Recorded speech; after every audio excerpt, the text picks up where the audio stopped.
really good news, is learnable. When I started in the book business, I had bad taste, and editors didn't like what I thought they would like. And over time, my taste got better because I practiced the work enough. Amazon just broke me. And I haven't read my Amazon reviews in 7 or 8 years, and I don't miss it. I could juggle for you right now, just because, why not? But no, I'm terrible. Today's episode of Model to Masters is brought to you by TubeBuddy.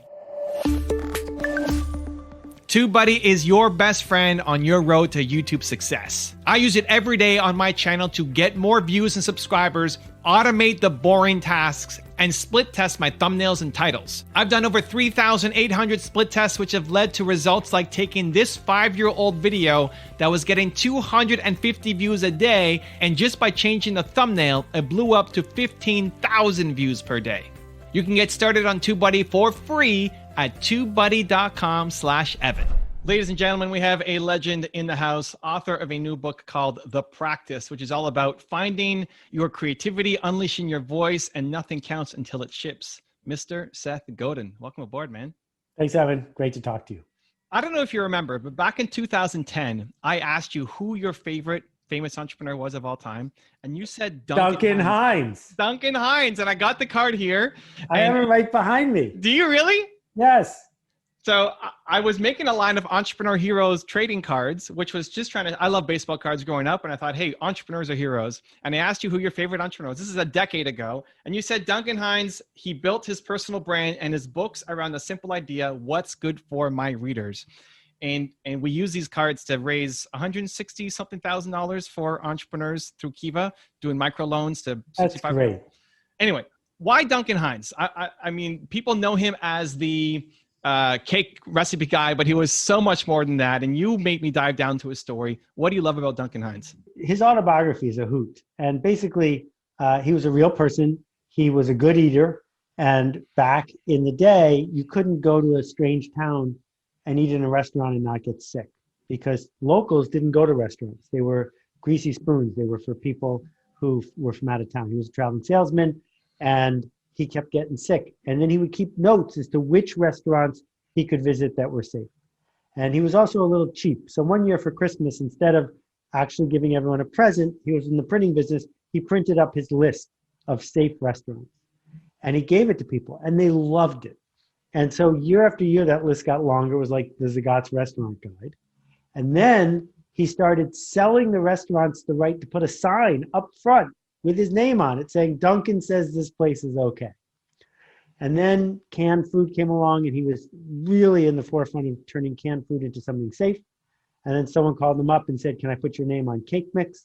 And that company, the last time I checked, sold for $1 billion because one person showed up and said, what do people want when it comes to this thing? So he didn't hustle anybody. He didn't try to make himself famous. He simply said, there's a connection to be made here. How can I show up and narrate this connection in a way that people would be glad I was here? I love it. What do you think the biggest lesson entrepreneurs, creatives today could take from Duncan Hines' story? Well, you know, in my previous book, This is Marketing, I talk about the smallest viable audience. And the problem with the business media is they lionize the home run hitters, the people who build a $1 trillion company. And I got to say, I don't think Tim Cook has done anything noteworthy except make investors rich. I think what we really need to do as entrepreneurs instead is say, who can I serve? And instead of saying how many people I can serve, we can say, what's the smallest number of people that if I overwhelm them with the generosity of what I'm making, they would tell the others and it would be enough. The smallest viable audience. So in Duncan Hines' case, it was 100 people who wanted that list. And then it was 1,000 restaurants that would benefit from having the sign. And then it gets big. But it didn't get big because Duncan Hines woke up one day and said, I'm going to make every person in America buy a cake mix. Instead, he said, what's this group of people I could put myself on the hook for and deliver something of value? I love it. So the new book talking about called The Practice, helping people find their creative talent, their genius, that everybody has it. It's not reserved for the special few. I like to say in my videos that everybody has Michael Jordan level genius at something. and chances are it's not what you went to school for, what your parents did for a living, but you have to find it. Otherwise, you live a life of mediocrity, and chances are not being too happy. I think a lot of that's being addressed in the practice. So how does somebody find their, what I would call Michael Jordan level genius, in your words? Well, I love that you're using Michael Jordan as an example, because I often talk about the difference between talent and skill. And I'll say basketball players have to have talent, because I will never be able to dunk in basketball. I was not born with the DNA that will make me tall enough to do that. However, you are correct. There are plenty of tall people who are not Michael Jordan. Michael Jordan isn't Michael Jordan because of talent. He's that because of skill. Mm-hmm. And skill, this is really good news, is learnable. And if it's learnable, what I have to ask somebody is, have even once you said something that someone else wanted to hear, even once done something remarkable, original, creative, generous. If you've done it once, then it's not a talent. Then it's available to you. And the way you get to do it again is by practicing your skill, getting better at your skill, even if it doesn't work right away, especially if it doesn't work right away. So is it lack of belief? People just don't think they have Michael Jordan level genius at something? Well, imposter syndrome is real. Imposter syndrome is an epidemic that says, I feel like a fraud. How dare I show up in this social media or start a podcast or be wherever? Who am I to do this? And people say, how do I get rid of imposter syndrome? And what I say to them is, well, the reason you have imposter syndrome is that you're an imposter and you can't make it go away, because we're all imposters. If you're leading, well, then you're trying to do something that's never been done before. That's why we call it leadership. And we have to embrace that.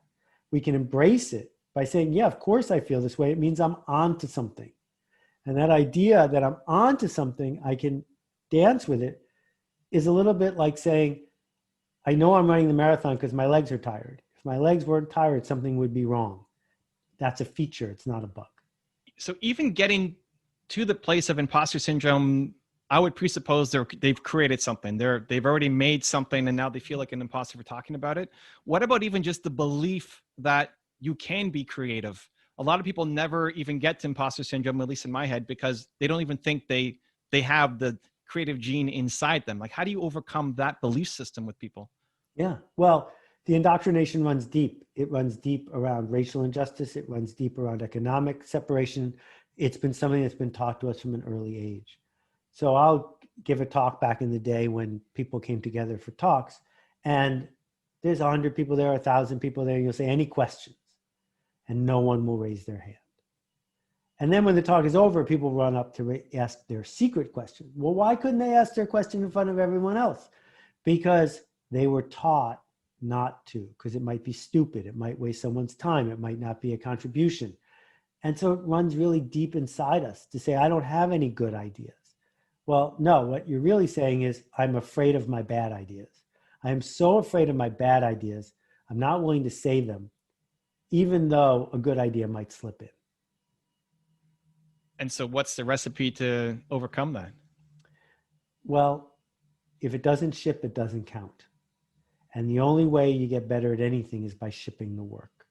And to ship the work, we need two things. One, we need to do it from a place of generosity.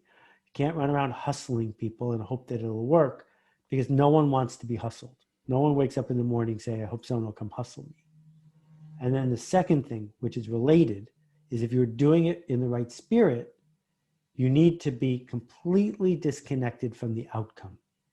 That it is about throwing, not catching. That it is about putting your best work into the world, regardless of whether it works or not. And then if it doesn't work, learning from it so you can do it again. But actually what people say to themselves is, well, I'll pitch, but if it's not a no-hitter, I'm never going to pitch again. And that just doesn't work. And they want the no-hitter on their first game. Yeah, exactly. People ask me about quality versus quantity. And I usually tell them, well, the quantity leads to the quality. Like, it's not a either or. Like, the more you do, the better you get at the thing you're trying to learn. And to expect to suck at the beginning of anything, writing the book, writing the blog, making YouTube videos, is that in alignment with how you're thinking? Yeah, I mean, walking, talking, riding a bicycle. If you can ride a bicycle, I would say, do you ride it better than you did your first day? Right? At what point is it appropriate for someone to say, I will never be able to ride a bicycle and give up? If you have, fairly standard motor skills, the answer is never. It is never okay to say that. But some people do because they couldn't ride a bike perfectly the first day. I'm not sure there's a difference between riding a bike and writing world level copy, or leading a nonprofit, or writing a business plan that's actually going to work. And speaking of business plans, having seen the business plans for organizations like Yahoo and Google, I can tell you there's nothing in common between their business plan and what they actually built. Because that's why no one publishes their business plan, because they look like idiots. It's just, this was enough to get us started. It's not, this is the roadmap.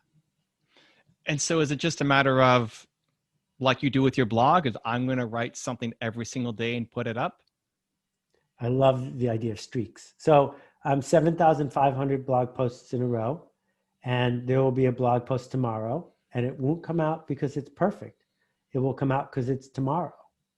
I only decided once to write a blog post every day, and then I don't have to decide anymore. The decision has been made. Now it's just go ahead and do it. The same way you decided a long time ago to brush your teeth every day. You don't have to have a meeting with yourself about whether I should brush my teeth or not today. You just brush your teeth.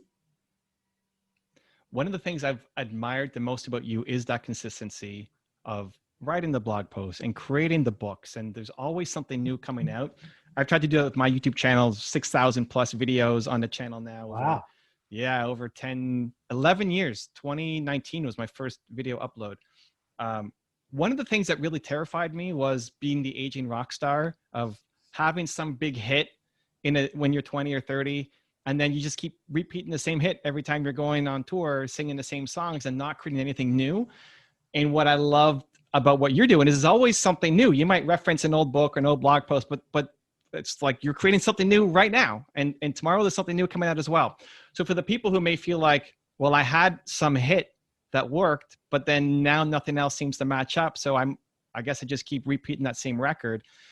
And that's basically the death of creativity. What would you tell them, counsel them, advise them to do? Well, that it's fun to dissect that. So let's talk first about hits.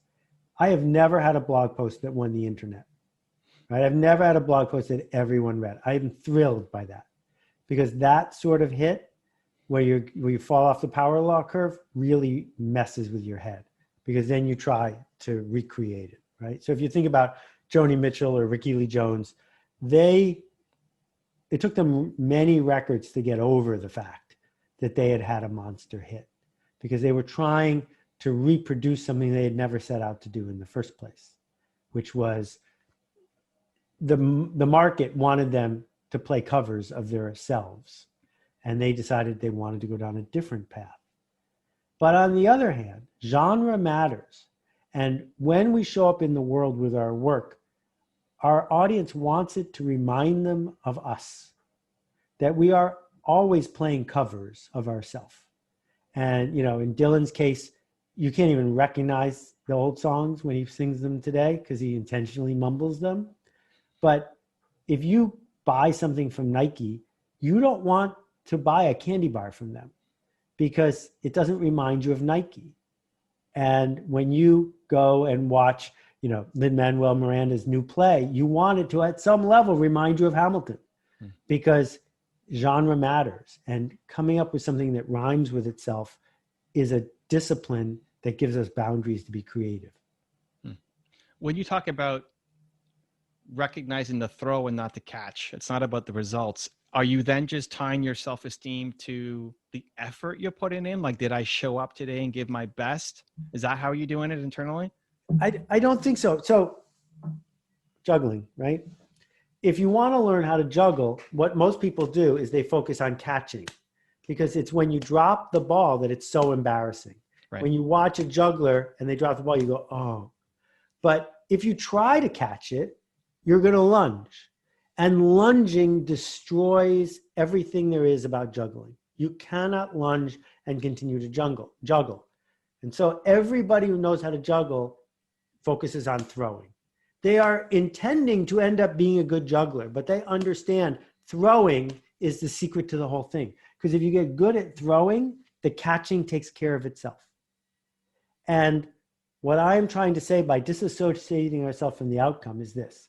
If I try to imagine what the critic from Publishers Weekly wants and imagine what this person wants and am willing that person to like what I wrote, all the juice will come out of the work, all of the good stuff will be eliminated because I will be reverse engineering the work. Instead, I focus on throwing. Is that a good throw? Is that a good throw? Is that a good throw? And if you get good at throwing, the catching will take care of itself. And so, just to pick an example, Publishers Weekly has hated every book I have ever done that has succeeded. Now, it's interesting to note their only job in their reviews is to tell booksellers what books are going to succeed. So clearly they are bad at their job. But if I was worried about that negative feedback and I was reverse engineering for it, I never would have written the books I wrote. And so when they say, we don't like this book so much, I'm thrilled because it means that one of the things I'm looking for in the marketplace actually happened, which is I wrote a book that didn't pander to Publishers Weekly. How good is your juggling? My juggling is, by most standards, very weak, but I'm one of the best juggling teachers you will ever meet. I have taught more than 1,000 people how to juggle. Wow. All right, cool. And I do it by teaching. We spend the first half hour, we don't catch one ball. And it's very frustrating, particularly for 10-year-olds to do that because they're so, it will make you cry to watch 10-year-olds become so obsessed with catching the ball. And first we have to strip that away and then we can get to the next level. But one of my projects for 2020 is to actually get better at juggling. All right. Like I could juggle for you right now just because why not? But no, I'm terrible at it. I'm just good at teaching. So breaking down that analogy with Publisher Weekly, you're not trying to get them to say this is, The Practice is the greatest book of all time. Otherwise, you've read a different book. You're showing up every day in service to your audience to say, hey, how can I make something that people would like? But it's still a distant, to get that reaction back from people is still, months or a year away. What are you telling yourself on a daily basis to say, am I proud of myself for showing up? Is it that you block off X hours a day and like I sat there and I tried writing? Is it like the effort of showing up daily that then that's how you pat yourself on the back and say, I'm proud of myself for what I did today? No, different people. So I was friends with Isaac Asimov years ago. I did a project with him. He wrote 400 books. He invented robots as we know them. If you've ever seen a robot in a movie, that was Isaac. And I said, Isaac, how do you publish 400 books? And he said, well, I get up and I sit at this manual typewriter at 6:30 in the morning and I type till noon every day. And it doesn't matter if you type good stuff or bad stuff. Sooner or later, good stuff would slip through. So that was his approach, which was a volume-based approach that eliminated the thing that was holding him back. In my case, what I am looking for is a glimpse of something that scares me, a glimpse of something where I notice something or make a connection and then I say, that'll never work. No one will get the joke. That's going to be a dead end. But something about it has a spark to it. And then the second half, which is almost never happens on the same day as the first half, is did I do service to that notion by showing up and showing up and showing up until it was polished enough to share? And those are both halves of my work, and I can't make either one of them happen on demand. And so you schedule it in to show up and do the work. So I try to strip away. I don't go to meetings. I don't watch television. And I don't use social media. So if I'm bored enough, I will find myself doing one of those two things to entertain myself. Got it. As you're talking, the word, self-esteem just keeps popping into my head. Like people tie their self-esteem to getting the positive reviews or to getting the Instagram likes or so it's replacing what we tie our self-esteem to instead of the likes and the shares and the number one seller, but then to what? To service, to showing up every day, to doing the difficult thing that you didn't think you could do. Like, what are we switching what we tie our self-esteem to? Yeah. So These are great questions, Evan. Okay. Let's think about what it means to have good taste, because it's something that people talk about all the time, but what does it actually mean? And I have a proposed definition, which is good taste is knowing what your customers want before they do. Because copying isn't good taste, and furnishing your house to look exactly like a picture of Martha Stewart isn't good taste. That's just copying, right? But if you're able to go just a little bit ahead so that when the people you seek to be aligned with look at it and say, wow, you have good taste, what they mean is you're a little bit ahead of where I am. And that is what I am keeping track of. Not that they told me I have good taste, but that I told myself that it is quite likely that when someone sees this thing I polished, it is just far enough ahead of the way they see the world that it will turn on a light for them. And if it doesn't, then I say, oh, well, that didn't work. What can I throw next? But I have enough genre experience to know when it looks like it might work. And that came the hard way. When I started in the book business, I had bad taste, and editors didn't like what I thought they would like, and they didn't embrace what I thought they would embrace. And over time, my taste got better because I practiced the work enough. And so is that self-reminder an intentional practice? Because when you're doing a blog post, you get feedback right away. But when you're writing a book, it's going to take you a long time. So I'm just wondering, for people who are doing your creative work that might, and I know your version of writer's block isn't just for writing, it's any creative endeavor. Correct. So for anybody who's taking on a big project where they may not be getting market feedback for 3, 6, 12, 18 months, is that then a daily practice to say what I made today, I think is in good taste and will serve? Like, is that an intentional practice at the end of the day to remind yourself of what you're doing and the why? It's a big part of it. Also, I am completely divorced from market feedback. I don't keep track of my traffic on my blog. I have no idea how many books I'm selling. I want to hear 2 months, 6 months, 12 months later, this thing I read made a difference in the way I worked my life. To hear you say 11 years later that me talking about Duncan Hines contributed to something at Kiva, that's the work for me.